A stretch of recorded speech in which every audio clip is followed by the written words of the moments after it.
dia faly mifandray amintsika tsirairay avy indray amin'ny alalan'izao fandaharana miomana iona amin'Andriamanitra ao izao. Isaorantsika indray ny tompo fa izy no mbola manome tombonandro ahavelomantsika. Ary hiteny amintsika ny izy ao anatin'izao 20 minitra izay nomeny izarana ny teniny izao. Isaorana azy ny teniny fa ny teniny dia manamasina antsika ary dia hanamasina antsika indray ny teny androany. Ampahery antsika izany teny izany. Miaraba antsika tsirairay avy tsy hakanavaka manaraka an'izao fandaharana miomana iona amin'Andriamanitra ao izao. Ny tompo no manome hery, izy no manome tomponandro, izy no manome fahavelomana, dia ho azy ny voninahitra amin'ny zavatra rehetrarehetra izay tanteraka.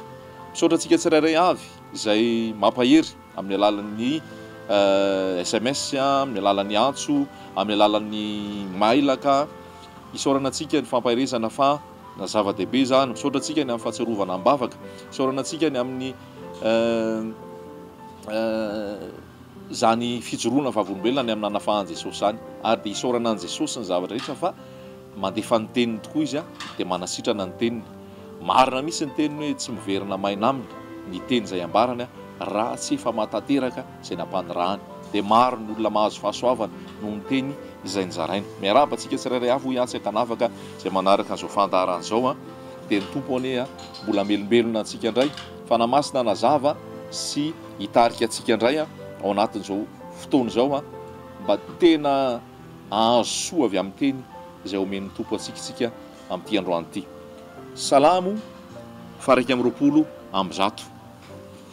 fantaniana mipetraka amintsika dia izao: avy aiza ny famonjena, avy aiza ny famonjena. Maro ny olona mila vonjy amin'izao fotoana ary maro ny milaza ho manana izay vahaolana ho amin'ny famonjena amin'izao fotoana. Fa mamaky tsika ato amin'ny Salamo 120 dia hoy ny voasoratra hoe: manompo ny masoko ho amin'ny tendrombohitra aho, avy aiza ny famonjena, iza no hamonjy aho, avy aiza izay haviny ny famonjena. Fanontaniana mipetraka izay ataon'ny mpanao salamo eto amin'ity androany ity,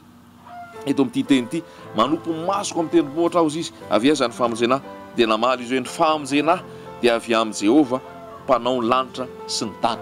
Ny famonjena dia avy amin'ny Jehova mpanao ny lanitra sy ny tany. Apetraka amintsika tsirairay avy ihany koa izany, tsy misy famonjena afa-tsy ao amin'ny Jehova, ao amin'ny Yahvé mpanao ny lanitra sy ny tany. Ary rehefa mamaky tsika, rehefa teraka Jesosy Kristy, ilay Messia, ilay Yehoshua Hamasia, Yehoshua, dia voalaza hoe izy ny anarany atao hoe Jesosy, ny anarany atao hoe Yehoshua na hoe Yahvé no mpamonjy. Izany hoe ny famonjena dia ao amin'ny Jesosy Kristy irery ihany. Ny tanjona ao anatin'ny fandaharana miomana iona amin'Andriamanitra ao dia ny ampafantatra antsika an'izany mpamonjy izany, ilay izaho, ilay je suis, ilay izy hatrizay ary ho mandrakizay, Jesosy Kristy tompo, Yehoshua Hamasia, ilay izy hatrizay ary ho mandrakizay, ilay rainy mandrakizay, ilay Andriamanitra velona. Rehefa nandeha naniraka ny Mosesy izy ka nanontany Mosesy hoe ataoko hoe iza no maniraka anahy, dia ozy izy hoe lazao aminy hoe izao izay izy no maniraka ho aty aminareo. Ozy izy hoe izao izay izy, izao ilay je suis no maniraka aminareo. Ary rehefa mamaky tsika, rehefa teto ambonin'ny tany Jesosy Kristy dia nandresaka tamin'ny Jiosy izy tao Jaona 9:9-10 dia ozy hoe lazaiko aminao tokoa izy fa mbola tsy nisy akory Abrahama dia fa izy ahako. Rehefa jerentsika koa iny amin'ny dikateny frantsay sy dikateny tena hoe nanomboana anazy dia ozy hoe je suis, izany hoe Jesosy Kristy ilay Andriamanitra velona. Ary ny tanjony dia ny ampafantatra antsika ny Jesosy Kristy ahatonga antsika hafantatra azy, ho tia azy, hiankina aminy, haleo tena aminy, ary tsy hiankina aman'olona. Fa maro ny fitaka, maro ny fandrika izay mipetraka eto amin'izao tontolo izao. Ary izay ny lazain'i Jesosy Kristy rehefa niteny izy hoe nanontany mpianatra hoe ahoana lazao anay ny amin'ny hoe famantarana hoe amin'ny hoe fiavianao. Dia hoy Jesosy hoe, rehefa niteny Jesosy teny zatra ny teneny voalohany dia ozy hoe mitandremy ianareo fa maro no milaza ho avy amin'ny anarako ary maro no voafitany. Izany hoe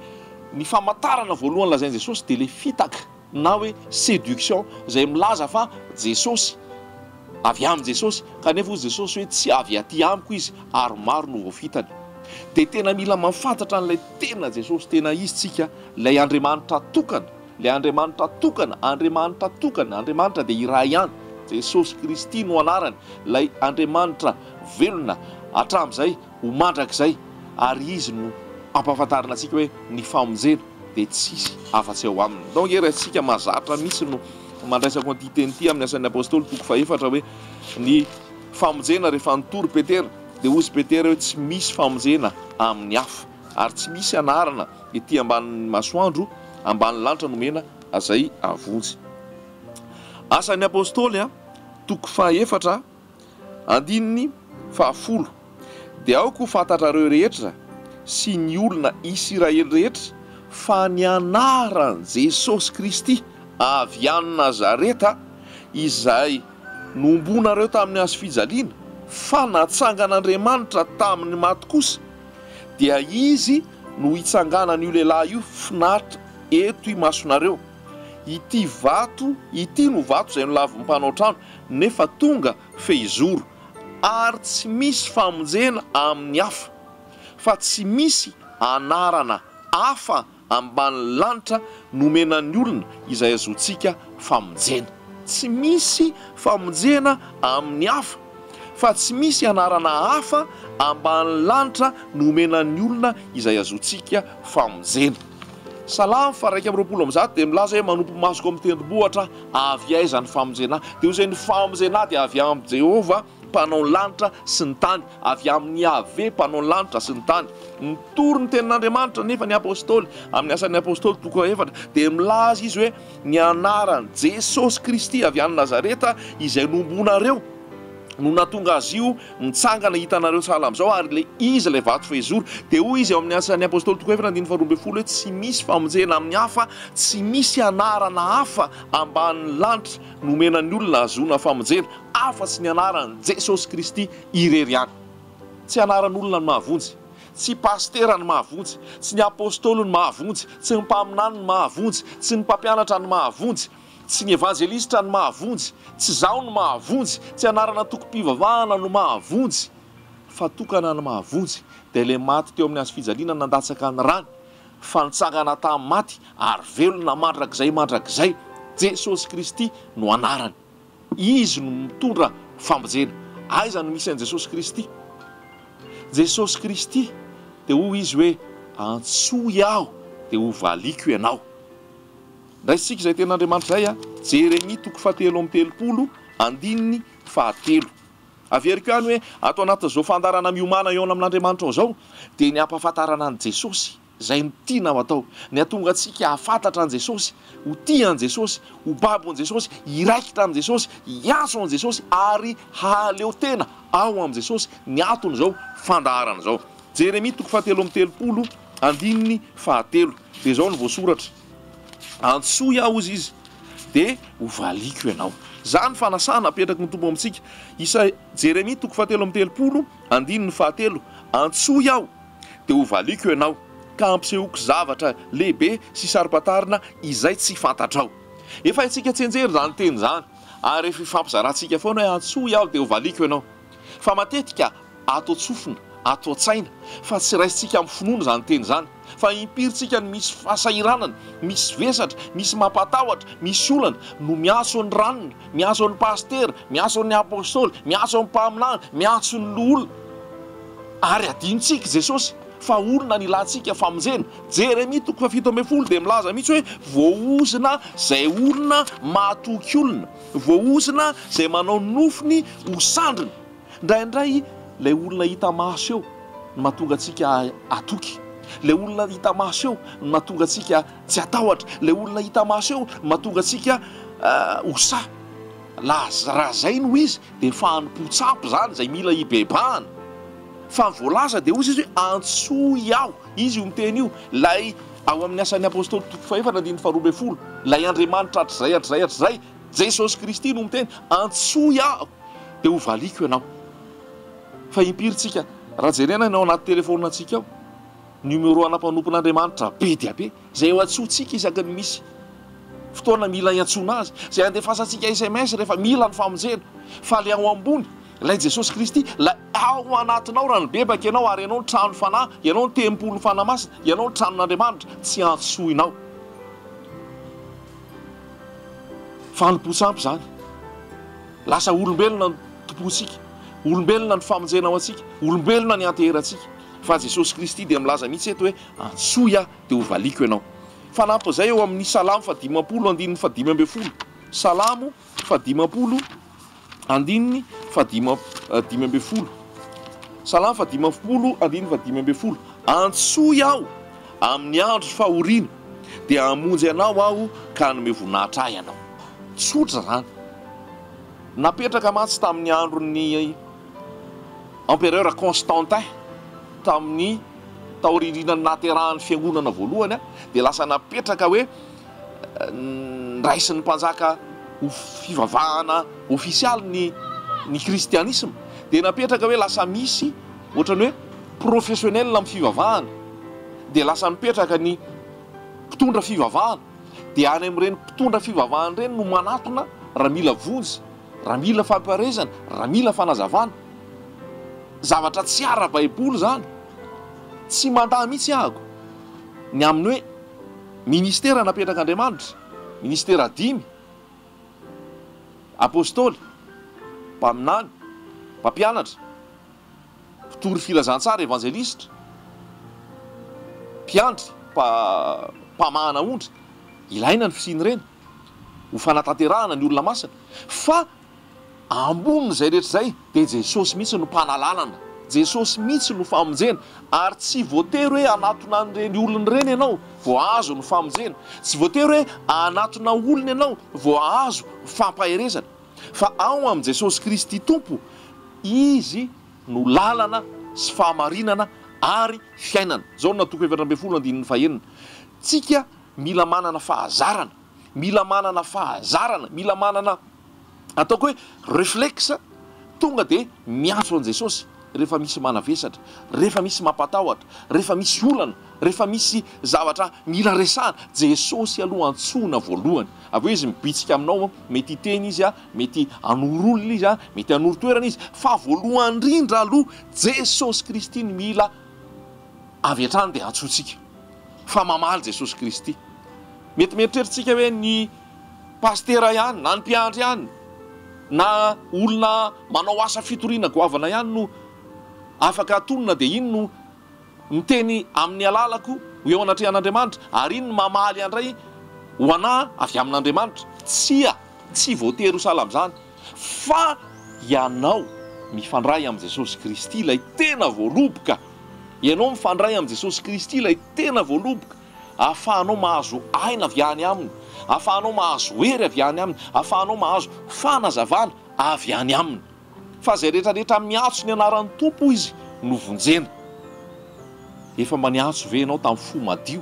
efa niantso ve ianao tao anatin'ny fahaterena efa niantso ve ianao tao anatin'ny vesatra fa za milaza aminao fa na iza tena niantso tamin'ny fo madio tao anatin'ny fo tsotra tao anatin'ny tena hoe fiantsoana amin'ny fo feno fitiavana dia mamaly Jesosy rahatsika ny ao amin'ny Romanina 10 Romanina 10 dia zao no voasoratra ao amin'ny Romanina 10 izay rehetra miantso ny anaran'ny tompo no vonjena Romanina 10 andininy 12 andininy 13 azafady fa izay rehetra miantso ny anaran'ny tompo no hovonjena izay rehetra ianao manaraka an'izao fandaran'izao anatin'izany fepetra nefa ahafahan'ny tompo miaino anao dia mila miala amin'ny fahotana ianao indro ny tanan'i Jehovah tsy fohy fa mahavonjy ary ny sofiny tsy lalo-dalovana fa mahare fa ny elokareo no hevitra mampisaraka anareo amin'Andriamanitra ka dia tsy mihaino izy ny mahatonga azy tsy mihaino mahatonga azy tsy mamaly dia misy fahotana mbola tehiriziko ao mbola misy zao tontolo zao tiako ao mbola misy fomba ataoko izay tsy fohiko ao hanika lasa mitady olona ako hiresaka ho eo anatrehan'Andriamanitra dia zay no mahatonga le business ara-pivavahana satria tsika tsy mety hiala amin'ny fahotana satria tsika tsy mety hiaiky ny fahotana satria tsika tsy mety hibebaka dia lasa maka olona isika izay isolo-tenantsika eo anaty an'Andriamanitra hivavaka ao antsika hiantoka ao antsika hampianatra antsika hampahery antsika fanompo-tsampy izany tsy araka ny tenin'Andriamanitra zany ary tsy mitondra famonjeny zany mety hivany olanao mety memaivana ny entanao mety hazava ianao mety ahery ianao fa raha tsy Jesosy mihitsy no ao anatinao raha tsy miala ny fahotanao raha tsy mibebaka ianao dia tsy miditra amin'ny fanjakan'ny lanitra ary tsy hiara-hiakatra amin'ny Jesosy eny amin'ny raon'ny lanitra na misy valim-bavaka na misy fanasitrana raha misy fitahiana raha misy fampaherezana azo avy amin'ny olona zay apetraka ao mpitondra fivavahana ho mpanalalana anao amin'Andriamanitra inona ny soa azony olona raha ho azo zao tontolo zao kanefa very ny aina fanompo-tsampy zany raha tsy ianao no miaona amin'ny Jesosy Kristy raha tsy ianao no manaiky ny raha Jesosy hanadio anao raha tsy ianao no miala amin'ny fahotana ary tsy miverina amin'izany intsony tsy vita fihavanana amin'ny ray ianao ary tsy mahazo ny famonjena fa zay ny fepetra zay rehetrarehetra miaso ny anaran'ny tompo manona ny anaran'ny tompo aoka izy hiala amin'ny ratsy Timoty 2 mipetraka tsara zany tenin'Andriamanitra zany ho antsika Timoty 2 toko 2:7 dia zao ny voasoratra aoka ny olona rehetra izay manonona ny anaran'ny tompo hiala amin'ny ratsy mahatonga antsika tsy miantso ny tompo dia fantatsika fa misy ratsy ataontsika misy eloka ataontsika malagasy zay milaza fa malaza fampivavaka Madagasikara malaza fampivavaka kristianina fa ny tompo milaza hoe ity fireneny ity manaja ay amin'ny olona fa ny fony lavitra lasa andro ny tandremantsika lasa fety ny tandremantsika rehefa alahady na rehefa sabotsy mamonjy toeram-pivavahana mandeha makany am-piangonana manao metimety fa rehefa akoatra ny alahady sy ny asabotsy dia mbola miaina ao anaty kolokolotsika mbola miaina ao anaty fampirafesantsika mbola miaina ao anaty laingitsika mbola miaina ao anaty tsy fahamarinantsika mbola miaina ao anaty fahotanysika fa vetavetano eo mason'Andriamanitra zany ity fireneny ity manaja iambolona fa ny fony lavitra mbola misy fialonana mbola misy tsy fitiavana mbola misy fireharehana mbola misy mamadika razana zay tsisy ifandraisantsony ny maty sy ny velona efa ao anatin'ny ozina efa ao anatin'ny fahasahiranana efa ao anatin'ny aretina efa ao anatin'ny olana mbola mandany aina mandany vola mandany arena mandany fotoana mamadika ny razana rehefa maty tsisy ifandraisantsony amin'ny velona tsisy ifandraisantsony amin'ny velona fa Jesosy Kristy efa mandraran'izany ho antsika malagasy ny famonjena dia ao amin'i Jesosy Kristy irery ihany ozina ho an'ny malagasy raha mbola mijoro mbola sady mivavaka no manao ny zany hoe famadiana zany zay fady vetavetany eo mason'Andriamanitra fa mila ajanona zany tsy atao intsony zay rehetra miaso ny anaran'ny tompo no vonjena aiza no miaso ny anaran'ny tompo misy miteny hoe tsisy zavatra mitranga raha tsy mankaty amin'ny toeram-pivavahana ianao tsy misy fitahiana tsy misy fahombiazana tsy misy fanasitranana tsy misy vahaolana raha tsy atao amin'ity toerana misy anaty no andehananao tsia langy izany